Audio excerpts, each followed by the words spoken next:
McCauley at Pray It Off in Syracuse, New York. There's a Pray It Offer, and I'm not going to name the name, and I think she's quite beautiful. And she has a nice shape. And she only needed to lose maybe 10 pounds. But she likes to come because it's hard for her to lose those 10 pounds and keep it off.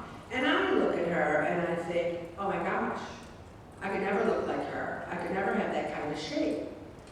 And quite frequently, not recently, but quite frequently, I would say, you've been fat your whole life. You're just a fat fatty. You were born fat, you live fat, you're gonna die fat.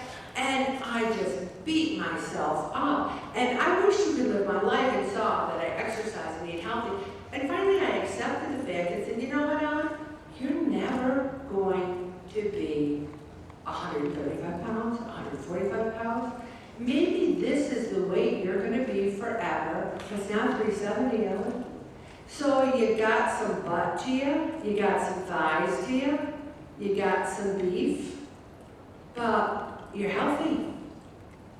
I have accepted myself for who I am, right here, right now. I'm not Gina Lola Brigino, but I have a nice husband who loves me. And I had a guy at the gym today who asked me for my autograph, so that was very important to me because I was on the news. Did anyone see me on the news? A few of you. And I have forgiven myself for all the years that I was fat. I didn't know that my body couldn't really handle dairy, gluten, and sugar. I didn't know until I finally went on Whole30 and started losing weight. I didn't know that I really needed to move every day, even though I was tired. I didn't really know that I had to exercise.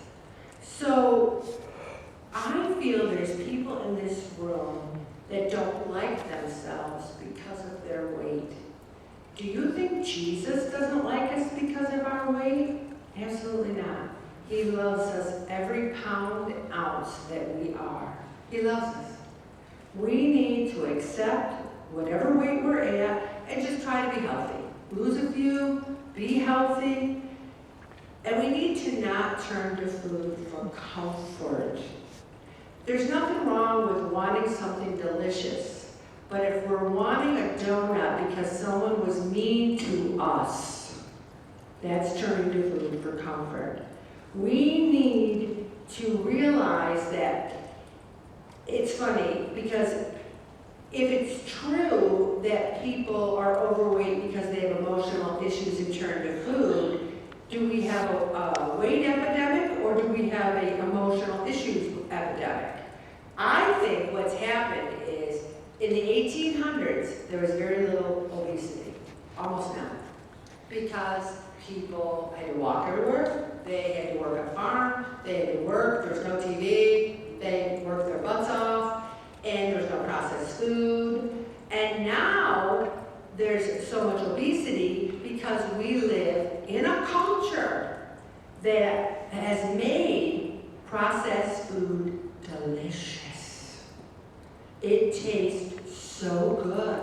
Why do you think Whoppers with cheese, I think, have what, 960 calories or something? Something crazy. And it's delicious. That juice, those onions, that special sauce, and people are going to run out to Burger King after this. But they made it that way. They want to make money. Do you think Burger King went into business to help people? They went into business to make money. Also, when I grew up, and you're going to love this, we never went out for a meal, ever, my entire life. We never, as a family, went out to dinner, ever. Not once, ever. And you might say, how's that possible? Well, it's possible. We ate all our meals at home. We didn't have the money, we didn't go out. Now, people eat out, like order out 5-6 times a week. There's people that I have a friend who eats every meal out. Every meal. So, that's the society we're living in, and we're eating foods that are making us fatter. So we need to forgive ourselves, but also recognize what's going on. We're not lazy, we're not weak,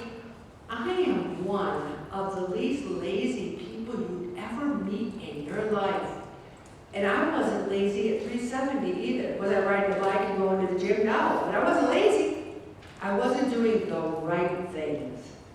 I refuse to be, people say to me, I bet, did you get rid of all those old pictures when you weighed in the 300s? Did you throw them all away? I said, no. Why would I do that? It's my daughter's high school graduation. It's important events in my life. It's part of the journey I've been on to get me to who I am today. We don't have to be ashamed of that journey, because without that, I wouldn't be here. Without that, I wouldn't know you. Without that, I wouldn't have a stronger faith, which means more to me than anything. We need to forgive ourselves for being fat or overweight. I always say fat. Let's call it what it is. Start from a new square one. If you've got issues to work on them. If you've got a weight problem to take under control, see it for what it is.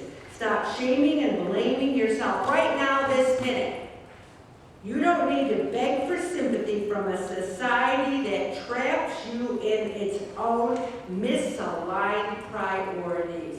You owe society nothing. You owe yourself peace. Let's remember that. What do you owe yourself, everybody? Peace! Isn't peace the most important thing? I love peace. Give me peace. Jesus said, peace be with you. His first words after his resurrection was, peace be with you. The new Pope Leo's first words were, peace be with you.